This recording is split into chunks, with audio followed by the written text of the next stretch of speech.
दोस्तों आज मैं आपको 7 ऐसे एसेट्स बताऊंगा जो आपको फाइनेंशियली फ्री बना सकते हैं। ये वीडियो स्पेशली टीन्स और स्टूडेंट्स के लिए काफी ज्यादा इंपॉर्टेंट है क्योंकि आपके पास कंपेरेटिवली ज्यादा समय है। अगर आप कम उम्र में ही इन्वेस्टिंग करते हो तो कंपाउंडिंग की पावर से you will become a millionaire in future. तो पहले जिन्हें नहीं पता, एसेट एक ऐसी चीज है जो कि आपको पैसिवली इनकम जनरेट करके देती है। इसके बारे में मैंने अपने चैनल पे एक वीडियो भी डाला है, आप जाके देख सकते हो। आपने famous book rich dad poor dad के बारे में तो सुना ही होगा। इसमें ऑथर रॉबर्ट टी कियोसाकी कहते हैं कि उनके 2 डैड थे। रिच डैड के अमीर होने के पीछे और पुअर डैड के गरीब होते जाने के पीछे एक मेजर रीज़न था। प्रॉब्लम ये थी कि जो पुअर डैड थे वो बस अपनी सैलरी पे या फिर सैलरी कैसे बढ़ानी है उस पर ही फोकस करते थे, और जो रिच डैड थे वो हमेशा अपने एसेट बिल्डिंग पे फोकस करते थे। इसीलिए रॉबर्ट कियोसाकी ने भी अपने रिच डैड की तरह एसेट बिल्डिंग पे फोकस किया, ना कि सैलरी पे। और आज उनके पास $100 मिलियन का नेटवर्थ है। एंड वॉरेन बफेट जो कि इन्वेस्टमेंट के किंग माने जाते हैं, उन्होंने सिर्फ 11 साल की उम्र में ही इन्वेस्टिंग करना स्टार्ट कर दिया था और आज उनके पास $108 बिलियन का नेटवर्थ है। चलो देखते हैं कौन से है वो 7 एसेट्स जिनकी मदद से आप जीरो से स्टार्ट करके भी बहुत जल्दी अमीर बन सकते हैं। और आगे बढ़ने से पहले बता दूं, ये कोई फाइनेंशियल एडवाइस नहीं है, ये वीडियो एजुकेशनल पर्पस के लिए है। So without any delay let's get started. पहला एसेट है बिजनेस। इमेजिन साक्षी 5 साल से ग्राफिक डिज़ाइनर है और वो सिर्फ अपनी सैलरी से ही अपनी फैमिली को सपोर्ट करती है। और आज अगर एआई ने साक्षी की जॉब को रिप्लेस कर दिया तो वो बेरोज़गार हो जाएगी, उसके पास पैसे नहीं होंगे अपने बिल्स पे करने के लिए। 9 to 5 जॉब में आप जब तक काम करते हो तब तक ही आपको पैसे आएंगे। जब आप काम नहीं करोगे तो आपको पैसे आने बंद हो जाएंगे। अगर आप बीमार पड़ जाओगे तब भी आपको पैसे आने बंद हो जाएंगे। लोग सोचते हैं कि बिजनेस करना रिस्की है, लेकिन आपको ये नहीं लगता कि सिर्फ सैलरी पे डिपेंड रहना ही ज़्यादा रिस्की है। आप मंथली ₹10 के जनरेट करने के लिए इजीली एक बिजनेस स्टार्ट कर सकते हो। और पहले के ज़माने में एक ट्रेडिशनल बिजनेस में आपको टाइम, पैसा, नेटवर्क और फिजिकल स्टोर चाहिए होता था, लेकिन आज डिजिटल बिजनेस के लिए आपको सिर्फ इंटरनेट चाहिए। और बिजनेस करके आप बहुत सारे पैसे भी बचा सकते हो क्योंकि आपको जीएसटी रिबेट मिलता है। फॉर एग्जांपल, मुझे एक आईफोन खरीदना है, तो अगर मैं एक सैलरी एम्प्लॉय होता तो मुझे ये आईफोन करीब 80,000 में खरीदना पड़ता, लेकिन जस्ट बिकॉज मेरा एक बिजनेस है तो मुझे जीएसटी रिबेट मिलेगा और मैं यही सेम आईफोन इसे 14,000 कम कीमत में खरीद सकता हूँ। तो इसी तरह बहुत सारे प्रोडक्ट्स में आप जीएसटी का इनपुट क्रेडिट ले सकते हो। दूसरा फ़ायदा यह है कि आप ज़्यादा टैक्स पे करने से बच सकते हो। फॉर एग्जाम्पल, अगर आप एक सैलरीड एम्प्लॉय होते और आपको 15 लाख का कार खरीदना है तो उसको टीडीएस, इनकम टैक्स ये सब भी देना पड़ेगा। लेकिन अपोजिट साइड में बिजनेस ओनर अपने बिजनेस के एक्सपेंसेस दिखाकर टैक्सेबल इनकम को कम कर सकता है। कैसे? मान लीजिए एक छोटी जूस की दुकान हर साल 10 लाख रुपए कमाती है, लेकिन वो 2 लाख रुपए रेंट देती है, 3 लाख रुपए सैलरी में खर्च करती है और 1 लाख रुपए इक्विपमेंट में, तो अब बचे हुए 4 लाख पे ही उन्हें टैक्स देना पड़ेगा। तो अब देखते हैं आप बिजनेस करके महीने के 10,000 कैसे कमा सकते हो। जरूरी नहीं है कि हमें टाटा या बिरला जैसा बड़ा बिजनेस ही बनाना है। आप पावर ऑफ स्मॉल थिंकिंग को समझो। अगर आप मान लो 100 रुपये का फ़ोन केस महीने में अगर आप 100 लोगों को भी बेच दो तो ऑनलाइन आपका 10K साइड इनकम ईजिली बन जाएगा। या आप 1000 रुपये का कोई एक बुक सिर्फ 10 लोगों को महीने में बेच दो, या 10,000 रुपये का कोई एक प्रोडक्ट बना के महीने में सिर्फ एक कस्टमर को बेच के भी आप अपने गोल को अचीव कर सकते हो। आई होप कि आपको समझ आया होगा बिजनेस ओन करने के फायदे। अब बढ़ते हैं सेकंड एसेट की तरफ, जो है रियल एस्टेट। चाइना को भी पीछे छोड़ के इंडिया पोजीशन नंबर 1 पे आ गया है पॉपुलेशन के मामले में। इसीलिए day by day housing ownership और कमर्शियल स्पेसेस की डिमांड बढ़ते ही जा रही है। और दूसरी तरफ अर्थ पे बहुत ही लिमिटेड लैंड है। 29% ज़मीन डेजर्ट, माउंटेन्स एंड पहाड़ियों जैसी जगह से भरी पड़ी है, जहाँ ना ही इंसान रह सकते हैं और ना ही फार्मिंग कर सकते हैं। इसलिए 1/3 लैंड में ही पूरा वर्ल्ड रिसाइड कर रहा है। दैट्स व्हाई रियल एस्टेट की price and value long term में बढ़ती ही रहेगी। ज़मीन में इन्वेस्ट करना सेफेस्ट ऑप्शन है। डोनाल्ड ट्रंप, गौतम अडानी ऐसे बहुत सारे बिलियनर्स हैं जो रियल एस्टेट के बिजनेस से अमीर बने। इनफैक्ट अभी गवर्नमेंट की तरफ से low income rate housing scheme की वजह से कंपटीशन और भी बढ़ गया है। इसमें ऐसा नहीं है कि अगर आप 20 लाख रुपए का घर खरीदना चाहते हो तो आपके बैंक में 20 लाख रुपए ही होने चाहिए। आपको घर खरीदते वक्त 20% डाउन पेमेंट करना पड़ता है और बाकी आप ईएमआई कर सकते हो। अब ईएमआई पे घर खरीद के उसको रेंट पे दे दो और मंथली रेंट से ईएमआई चुकाने के बाद घर भी आपका होगा और मंथली रेंट भी आपको ही मिलेगा। और अगर आपको कभी मौका मिले रेसिडेंशियल और कमर्शियल लैंड को चूज़ करने का तो हमेशा कमर्शियल लैंड ही चूज़ करें, क्योंकि कमर्शियल लैंड से आपको कंपैरेटिवली ज़्यादा पैसे मिलते हैं। वो कैसे, चलिए समझते हैं। तो रियल एस्टेट से पैसे आपको 2 सिचुएशंस में मिल सकते हैं। पहला, जब आपने अपना घर किराए पर दिया हो, और दूसरा, जब आप ज़मीन 2023 में खरीद के कुछ साल होल्ड पे रख के 2027 में उसको बेच दिए, तो उसमें प्रॉपर्टी प्राइस एप्रिसिएशन हुआ। तो आपका टोटल यील्ड कितना हुआ? Rental yield plus property appreciation. तो देखिए, फ्लैट रेंट पे देने से रेंटल यील्ड 2 से 3% मिलता है, और वही कमर्शियल प्रॉपर्टी को रेंट पे देने से आपको 3 से 4% रेंटल यील्ड मिलता है। इसलिए बेटर है कि आप हमेशा कमर्शियल प्रॉपर्टी खरीदने की कोशिश करें। रियल इस्टेट से पैसा बनाने की दूसरी स्ट्रैटेजी हो सकती है हाउस फ्लिप स्ट्रैटेजी।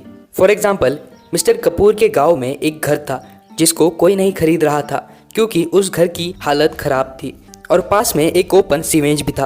तो मिस्टर कपूर ने क्या किया, कम पैसों में उस प्रॉपर्टी को खरीद के उसकी रिपेयरिंग करवाई और ओपन सीवेज को बंद करवा दिया। फिर आगे चलकर उस प्रॉपर्टी को 3x प्राइस में बेच दिया। इसे कहते हैं हाउस फ्लिप स्ट्रैटेजी।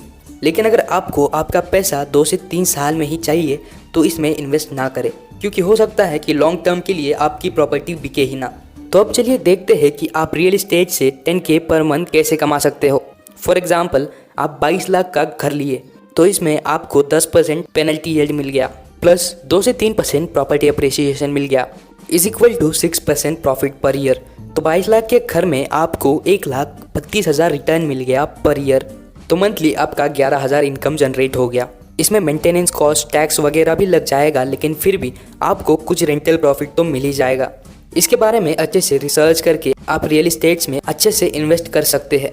अब आगे बढ़ते हैं एसेट नंबर 3 की तरफ, जो है paper asset. For example, stocks, mutual funds, index funds, bonds, cryptocurrency, इन सबको आप छू नहीं सकते, ये बस पेपर पर होते हैं। अगर आप रिलायंस का कोई स्टॉक खरीद लेते हो तो वो आपके डीमैट अकाउंट में पड़ा रहता है, आप उसको टच या फील नहीं कर सकते, इसलिए उसे पेपर एसेट कहा जाता है। पर हमें पेपर एसेट में इन्वेस्ट क्यों करना चाहिए? देखिए, अगर आप खुद का बिजनेस चला के अमीर नहीं बन सकते तो किसी और के बिजनेस में इन्वेस्ट करके अमीर बन जाओ। तो अगर आपको 10,000 पर मंथ स्टॉक्स मार्केट से कमाने हैं तो आपके पोर्टफोलियो का साइज होना चाहिए नियरली 12 लाख का। कंपाउंडिंग का पावर इतना स्ट्रॉन्ग है कि मान लो रोहन ने 25 साल की उम्र में इन्वेस्ट करना स्टार्ट किया, वो हर महीने 500 रुपये इन्वेस्ट करता रहा, तो 40 साल बाद उसको रिटर्न मिलेगा 31 लाख रुपीज़। और अगर रोहन 500 रुपये को एवरी ईयर 10% से बढ़ाएगा, क्योंकि उसकी इनकम भी हर साल बढ़ती जाएगी, जैसे कि 2023 में उसने 500 रुपये इन्वेस्ट किए, 2024 में 550 रुपये एंड 2025 में 600, तो ऐसे करके 40 साल के बाद उसको रिटर्न्स मिलेंगे 61 लाख रुपीज़ का, और ये नंबर करोड़ में भी जा सकता है। तो यही है अर्ली एज में इन्वेस्टमेंट शुरू करने के फ़ायदे। लेकिन इसका एक कॉज भी है, वोलेटिलिटी। अगर आप इन्वेस्ट करने के कुछ दिन बाद ही 50% रिटर्न चाहते हो तो ऐसा नहीं होगा। कभी कभी तो शायद आपको लगेगा कि आपका रिटर्न कम हो रहा है, लेकिन लॉन्ग रन में टिके रहने से ही आपका रिटर्न बढ़ेगा, और जब आपको लगेगा कि आपका गोल पूरा हो चुका है तब आप पैसे को निकाल लो। वॉरेन बफेट ने अपनी लाइफ में कई बार रिसेशन देखे हैं, लेकिन उन्होंने कभी भी अपना इन्वेस्टमेंट विड्रॉ नहीं किया, इसीलिए आज वो इतने अमीर बन पाए। अब जैसे कि हम बात कर रहे थे 10K पर मंथ कमाने के लिए हमारा 4th एसेट है कमोडिटीज़। हमारे ग्रेट ग्रैंड पेरेंट्स भी गोल्ड में इन्वेस्ट करते थे और ये सबसे सेफेस्ट ऑप्शन है। गोल्ड, सिल्वर, डायमंड का दाम अब समय के साथ और भी इंक्रीज हो रहा है। ये एक फॉर्म है अपनी नेटवर्थ को प्रिजर्व करने का, लेकिन स्टॉक्स में इन्वेस्ट करने से आपको हाई रिटर्न्स ऑलमोस्ट 3 साल बाद देखने को मिलते हैं, लेकिन गोल्ड या डायमंड में 10 साल तक भी आपको कुछ ग्रोथ नहीं देखने को मिलेगी, लेकिन आपका वेल्थ प्रिजर्व्ड है। अगर आप 10 साल पहले एक गोल्ड नेकलेस से 5 स्मार्टफोन खरीद सकते थे तो आज भी आप उसी गोल्ड नेकलेस से 5 स्मार्टफोन खरीद सकते हो। और आपने देखा होगा कि जब भी स्टॉक्स का प्राइस नीचे जाता है तो गोल्ड या सिल्वर का प्राइस ऊपर जाने लगता है, क्योंकि जब भी लोगों को लगता है कि स्टॉक्स की वैल्यू कम हो रही है, लोग गोल्ड एंड सिल्वर में इन्वेस्ट करना स्टार्ट कर देते हैं, क्योंकि सबको पता है गोल्ड अपनी वैल्यू कभी लूज नहीं करेगा। लॉन्ग टर्म में इन्वेस्ट करने से आपको प्रॉफिट भी मिलेगा और आपके पैसे घर में सेफ भी रहेंगे। आई होप आपको ये कॉन्सेप्ट क्लियर हो गया होगा कि लोग अक्सर कमोडिटीज़ में इन्वेस्ट क्यों करते हैं। अब आगे बढ़ते हैं 5th एसेट की तरफ, जो है cars and equipments. Robert T Kiyosaki ने एसेट एंड लायबिलिटीज़ के बीच में डिफरेंस बताते हुए कहा था, अगर कोई भी चीज़ हमारी जेब में पैसा लाती है तो वो चीज़ एसेट है, और अगर कोई चीज़ हमारी जेब से पैसा ख़त्म करती है तो वो लायबिलिटीज़ है। फॉर एग्जाम्पल, मैंने कार खरीदी और मैं ही उसे यूज़ करने लगूँ तो उसका डीजल कॉस्ट, मेंटेनेंस कॉस्ट मुझे ही पे करना पड़ेगा और इससे मेरा पैसा ख़त्म होते रहेगा। लेकिन अगर मैं यही कार किसी ट्रैवल एजेंसी को रेंट पे दे दूँ तो इससे मेरा कार इंस्टॉलमेंट भी ख़त्म हो जाएगा और मुझे मंथली एक फ़िक्स इनकम भी आता रहेगा। आपने देखा होगा बहुत से लोग अपना लैंड वेडिंग्स, पूजा, ट्रेनिंग सेंटर्स या फिर बर्थडे फेस्टिवल के लिए रेंट पे दे देते हैं और प्रॉफिट कमाते हैं।